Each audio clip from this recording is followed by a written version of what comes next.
Hello दोस्तों, कैसे हो आप। मेरा नाम है अंकित सिंह पवार और आज हम आ चुके हैं क्विक रिवीजन सीरीज़ के chapter number 19 structure of atoms से, जहां हम क्विक रिवीजन करेंगे थ्रू एनसीईआरटी। यहाँ मैंने दो हाइलाइटर्स का इस्तेमाल किया है। पहला है येलो हाइलाइटर, जैसे वो चीज़ डिनोट की गई है जिनसे क्वेश्चन बनने की प्रोबेबिलिटी बनती है। वही रेड हाइलाइटर से वो चीज़ डिनोट की गई है जिनसे क्वेश्चन पूछे जा चुके हैं प्रीवियस ईयर्स में। सो वक्त गवाए बिना स्टार्ट करते हैं। मेरी आपसे रिक्वेस्ट है कि वीडियो लास्ट तक देखें। अब स्टार्ट करते हैं। The existence of atom has been propose since the time of early Indian and Greek philosopher who were of the view that atoms are fundamental blocks of matter. यानी जो existence of atoms हो वो लगभग 4400 BC के time से propose किया गया है, जहाँ पर जो अर्ली फिलोसोफर्स थे उन्होंने माना था कि जो भी एटम्स होते हैं वो फंडामेंटल बिल्डिंग ब्लॉक्स होते हैं मैटर के। The word atom has been derived from the Greek word atomio, which means uncuttable and undivisible। यानी जो वर्ड है एटम, उसका ग्रीक वर्ड से लिया गया एटोमियो, जिसका मतलब होता है अनकटेबल, जिसको काटा ना जा सके, या नॉन डिविजिबल। देखिए डाल्टन्स एटॉमिक थ्योरी दी गई थी। देखिए सबसे पहले एटॉमिक थ्योरी जो दी थी डाल्टन एटॉमिक थ्योरी दी गई थी। उसके बाद फिर देखिए हमने यहाँ पर बहुत सारी इस्टेब्लिशमेंट किए, बहुत सारे एक्सपेरिमेंट किए, ऑब्जर्वेशन बनाए गए। उसके बाद फिर हमें इस्टेब्लिश किया कि the atoms are made up of sub atomic particles, जिनको हम इलेक्ट्रॉन, प्रोटॉन या न्यूट्रॉन्स कहते हैं। So discovery of sub atomic particles में देखिए एक आपसे जैसे होता है कि सबसे पहला कि like charges ripple like each other and unlike charges attract each other. जो भी लाइक चार्जेस होते हैं एक दूसरे को रिपेल करेंगे, वहीं जो भी अनलाइक चार्जेस होते हैं वो एक दूसरे को अट्रैक्ट करेंगे। अब यहाँ बात आ जाती है लगभग मिड 1850s में many scientist mainly Faraday began to study electrical discharge in partially evacuated tubes. यानी पार्शियली इवेक्यूएटेड ट्यूब्स में यहाँ पर स्टडी होने लगी, जिसको हम कैथोड रे डिस्चार्ज ट्यूब्स कहते हैं। When sufficiently high voltage is applied across the electrodes, current starts flowing through a stream of particle moving in the tube from a negative electrode to positive। यानी जब भी एक sufficient high voltage apply किया जाता है across electrode, तो current start करता है flowing from stream of particles in the form of stream of particle from negative electrode to positive electrode, और इनको हम कैथोड रेज या कैथोड रे पार्टिकल्स भी कहते हैं।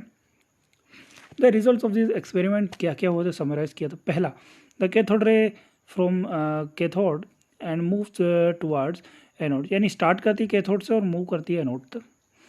ये विजिबल नहीं है और इनको with the help of fluorescent phosphorescent material हम ऑब्जर्व किया जा सकता है, क्योंकि ये जो मटेरियल होते हैं व्हेन ये कैथोड रेज इनको हिट करेगी तो ये ग्लो करेंगे। जैसे हमारे टेलीविजन स्क्रीन, वो भी इसी प्रिंसिपल पे काम करती है। In the absence of electrical और magnetic field the ray travels in straight line. यानी इलेक्ट्रिक और मैग्नेटिक फील्ड के एब्सेंस में ये रेस स्ट्रेट लाइन में ट्रेवल करती है।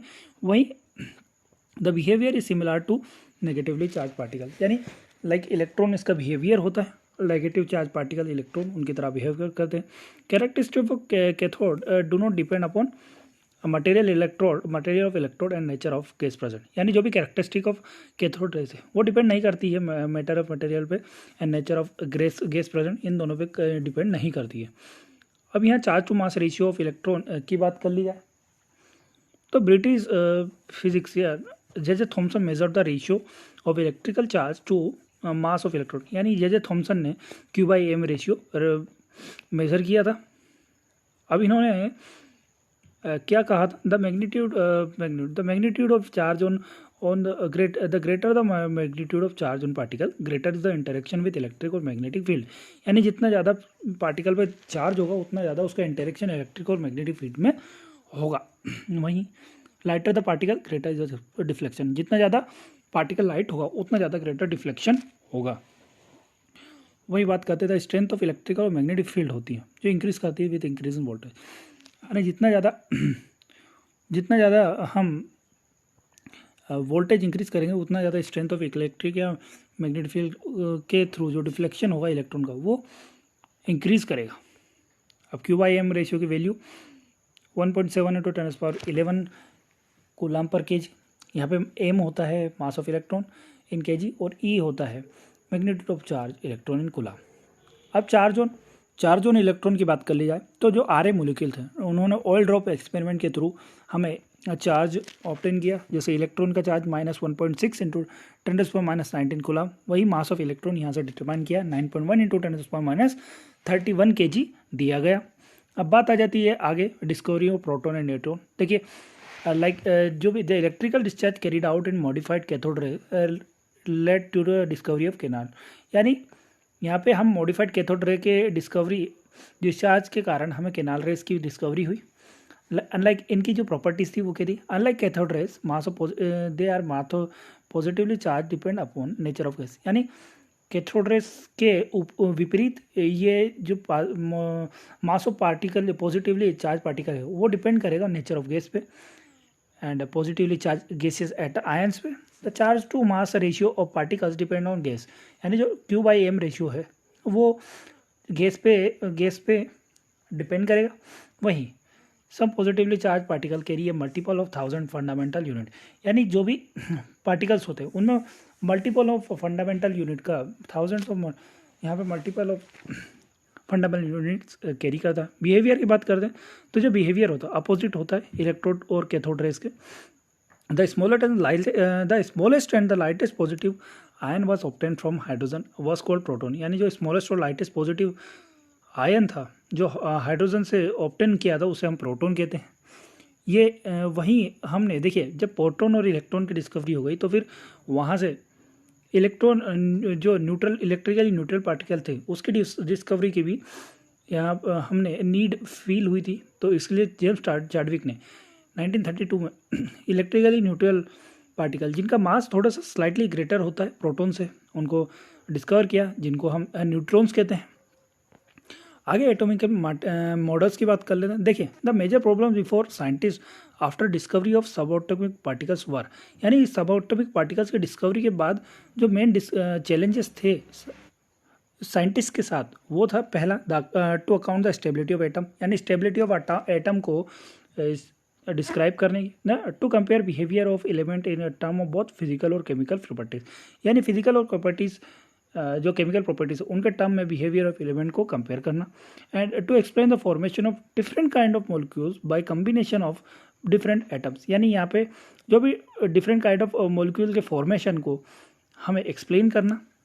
वहीं to understand the origin nature of characteristics of electromagnetic radiation. और जो भी इलेक्ट्रोमैग्नेटिक रेडिएशन था उसकी नेचर और उसके ओरिजिन की कैरेक्टरिस्टिक को हमें समझने के लिए आगे बढ़ते हैं। J Thomson model of atom की बात कर लें।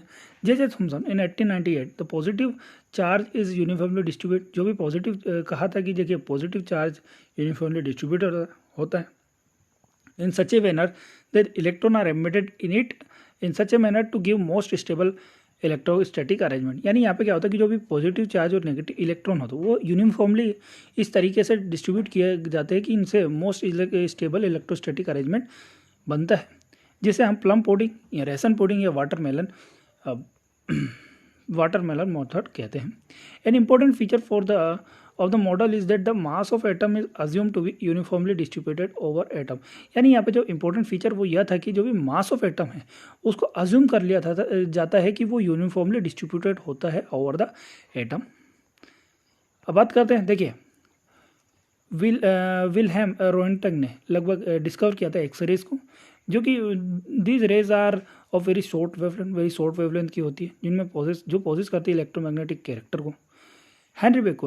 हेनरी बेक्वेरेल ने ऑब्जर्व किया था कि certain element which emit radiation on their own and the named the phenomena radioactivity and the elements are known as radioactive element. यानी Henri Becquerel ने ऑब्जर्व किया था कि कुछ सर्टेन एलिमेंट्स होते हैं जो अपने आप रेडिएशन एमिट करते हैं। ऐसी प्रोसेस को रेडियो एक्टिविटी कहते हैं और जो एलिमेंट इन्वॉल्व होते हैं उनको हम रेडियो एक्टिव एलिमेंट कहते हैं। अब यहाँ पे देखिए जो भी अल्फ़ा, देखिए three kind of rays observe हुई, अल्फ़ा, बीटा और गामा, जो कि एमिट होता है। रदरफोर्ड ने ने पता किया कि जो अल्फ़ा रेज होती है वो हाई एनर्जी पार्टिकल होती है जिसमें 2 यूनिट पॉजिटिव चार्ज होता है और 4 यूनिट एटॉमिक मास होता है। यहाँ से कंक्लूड किया गया कि जो भी अल्फ़ा पार्टिकल होता है एक्चुअली हीलियम न्यूक्लियाई होता है, जिसमें अल्फ़ा पार्टिकल होता है कंबाइन करता है 2 इलेक्ट्रॉन से, जिससे हीलियम ऑप्टेन होता है। बीटा रेज क्या होते हैं? Beta raise negatively charge particle होते हैं सिमिलर टू इलेक्ट्रॉन। और जो गामा रेज होते हैं वो हाई एनर्जी रेडिएशन होते हैं like X-rays and are neutral in nature and do not consist of particle. यानी यहाँ पे जो न्यूट्रल्स जो भी न्यूट्रॉन है वो न्यूट्रल पार्टिकल होते हैं, सॉरी जो गामा रेज होती है वो न्यूट्रल होती है। अब यहाँ पे पेनिट्रेशन पावर की बात कर ली जाए तो अल्फा पार्टिकल्स जो होती है वो लीस्ट पेनिट्रेटिंग पावर होती है। बीटा रेज लगभग 100 टाइम ज़्यादा पेनिट्रेटिंग पावर होती है as compare to alpha particle. And gamma rays होती है, जो गामा रेज में लगभग 1000 टाइम ज़्यादा पेनिट्रेशन पावर होती है as compare to alpha particle. अब बात आ जाती है Rutherford nuclear model of atom. Rutherford ने क्या किया था कि एक थिन गोल्ड फॉइल पे अल्फा पार्टिकल्स की बॉम्बार्डिंग करती गई, जिसको हम अल्फा पार्टिकल स्कैटरिंग एक्सपेरिमेंट कहते हैं। अब इसमें क्या हुआ कि यहाँ से कुछ कंक्लूजन निकाले गए इस एक्सपेरिमेंट के। सबसे पहला कंक्लूजन ये था कि most of the alpha particle pass through the gold foil undeflected. Most of the जो अल्फा पार्टिकल्स थे वो अनडिफ्लेक्टेड ही पास थ्रू हो गए। Then a small fraction of alpha particle was deflected by small angle. वहीं एक small fraction of alpha particle ऐसा था जो डिफ्लेक्ट होता बाय स्मॉल एंगल से। वहीं a very few alpha particle ऐसे थे जो बाउंस बैक हो गए, लगभग 180 डिग्री के एंगल पर डिफ्लेक्टेड बैक हो गए। अब यहाँ से कुछ ऑब्जर्वेशन जो अब रदरफोर्ड ने ड्रॉ करी। सबसे पहली, most of the space in atom is empty as most of the alpha particle pass through the foil undeflected. यानी जो भी मोस्ट ऑफ द स्पेस होती है एटम्स में वो एम्प्टी होता है क्योंकि अल्फा पार्टिकल अनडिफ्लेक्टेड निकल गए इसलिए। दूसरा, positive charge has to be concentrated in very small volume that repelled and deflected the positively charge alpha particle. यानी जो भी पॉजिटिव चार्ज होता है वो कंसंट्रेटेड होता है वेरी स्मॉल वॉल्यूम में, जो रिपेल करता है, रिफ्लेक्ट करता है पॉजिटिवली अल्फा चार्ज पार्टिकल्स को। देन आता है देखिए जो भी volume occupied by nucleus negligibly small होता है। The radius of the atom लगभग 10⁻⁻10 मीटर होता है, वाइल दैट ऑफ न्यूक्लियस होता है वो लगभग 10⁻⁻15 मीटर होता है। आगे बात करते हैं। देखिए according to Rutherford model positive charge densely concentrated होता है एक स्मॉल रीजन में जिसको हम न्यूक्लियस कहते हैं। वहीं न्यूक्लियस सराउंडेड बाय होता है bye electron in circular path जिसको ऑर्बिट कहते हैं। देखिए इलेक्ट्रॉन एंड द न्यूक्लियस दोनों हेल्ड टुगेदर होते हैं, एक दूसरे से जुड़े होते हैं इलेक्ट्रोस्टैटिक फोर्स ऑफ अट्रैक्शन के थ्रू। अब यहाँ पे होता है देखिए एटॉमिक नंबर और मास नंबर की बात कर ली जाए। देखिए जो भी एटॉमिक नंबर होता है, atomic number is equal to number of proton present in nucleus of atom. यानी एक न्यूक्लियस ऑफ एटम में कितने प्रोटॉन प्रेजेंट होता है उसे एटॉमिक नंबर बोलते हैं। और number of proton is equal to number of electron in a neutral species, इसलिए number of electron in a neutral atom होता है उसको भी हम एटॉमिक नंबर कहते हैं। अब यहाँ पे प्रोटॉन देखिए जो भी प्रोटॉन और न्यूक्लियन दोनों को कंबाइनली न्यूक्लियॉन्स कहते हैं। आगे बढ़ते हैं। देखिए टोटल नंबर ऑफ न्यूक्लियन होता है उसको मास नंबर ए से डिनोट करते हैं। मास नंबर क्या होता है? Number of proton plus number of neutron. यानी यहाँ पे नंबर ऑफ प्रोटॉन होता है और नंबर ऑफ न्यूट्रॉन दोनों का एडिशन कर दिया जाए तो मास नंबर होता है। अब आइसोबार या आइसोटॉप्स की बात कर लिए। देखिए जो भी नॉर्मल एलिमेंट होता है उसको एक्स से डिनोट करते हैं। इसके सुपर स्क्रिप्ट पे हम लेफ्ट हैंड साइड पे एटॉमिक मास रखते हैं और सब स्क्रिप्ट पे लेफ्ट साइड पे हम जेड लेते हैं जिसको हम एटॉमिक मास कहते हैं। देखिए isobar are the atoms which with mass number but different atomic number for examples. यानी यहाँ पे जो भी आइसोबर्स होते हैं उनमें क्या होता है कि जो मास नंबर होता है वो तो सेम होता है बट जो एटॉमिक नंबर होता है वो डिफरेंट होता है। जैसे कार्बन 14 और नाइट्रोजन 14 दोनों में मास नंबर सेम है बट कार्बन जो भी एटॉमिक नंबर है वो अलग अलग है। कार्बन में 6 और नाइट्रोजन में 7। ऑन द अदर हैंड कुछ एटम्स होते हैं जिनमें आइडेंटिकल एटॉमिक नंबर होता है बट डिफरेंट एटॉमिक मास होता है। जैसे आइसोटॉप्स में जैसे मान लीजिए हाइड्रोजन के आइसोटॉप्स की बात कर ली जाए तो इसमें 1 प्रोटॉन होता है प्रोटियम में, ड्यूटेरियम में होता है 1 प्रोटॉन एंड 1 न्यूट्रॉन, और ट्रिटियम में होता है 1 प्रोटॉन और 2 न्यूट्रॉन।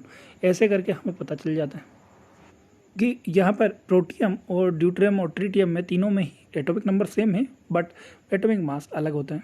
अब यहाँ कार्बन एटम्स का भी एग्जांपल है, जैसे कार्बन 12, कार्बन 13, कार्बन 14 जिनमें एटॉमिक नंबर 6 ही होता है रिस्पेक्टिवली। क्लोरीन की बात कर लीजिए तो क्लोरीन 35 और क्लोरीन 37 दोनों में एटॉमिक नंबर 17 होता है। अब जितने भी आइसोटॉप्स होते हैं उनका जो केमिकल बिहेवियर होता है वो सेम ही होता है, उसमें कोई डिफरेंस नहीं होता है। अब बात करती जाए ड्रॉबैक्स ऑफ रदरफोर्ड मॉडल। देखिए रदरफोर्ड मॉडल के जो ड्रॉफिक होते हैं उसमें एक बात सबसे पहले देखिए, मैक्सवेल की थ्योरी के अकॉर्डिंग जो चार्ज पार्टिकल होता है जब एक्सेलरेट किया जा सकता है तो वो जब एक्सेलरेट किया जाता है तो वो इलेक्ट्रोमैग्नेटिक रेडिएशन इमिट करता है। देयरफॉर जो एक इलेक्ट्रॉन होता है ऑर्बिट में उसको ये रेडिएशन इमिट करना चाहिए, और जो and the energy carried out by radiation comes from electronic motion, और जो भी एनर्जी कैरीड होती है रेडिएशन में वो इलेक्ट्रॉनिक मोशन के थ्रू पाते हैं। एंड इसके तरह हम जो ऑर्बिट होता है वो कंटिन्यूसली स्विंग करना चाहिए, बट ऐसा होता नहीं है। The Rutherford model can not explain the stability of atom, यानी इससे ये निकल जाता है कि जो रदरफोर्ड का जो मॉडल है वो एटम की स्टेबिलिटी को एक्सप्लेन नहीं कर पाता है।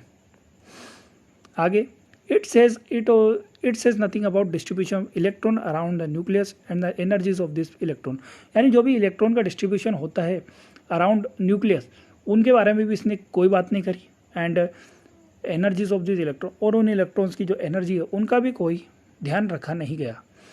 तो इसी के साथ ये वीडियो समाप्त होता है, और वीडियो पसंद आया हो तो लाइक कीजिए, कमेंट कीजिए और सब्सक्राइब कीजिए हमारे चैनल को। धन्यवाद।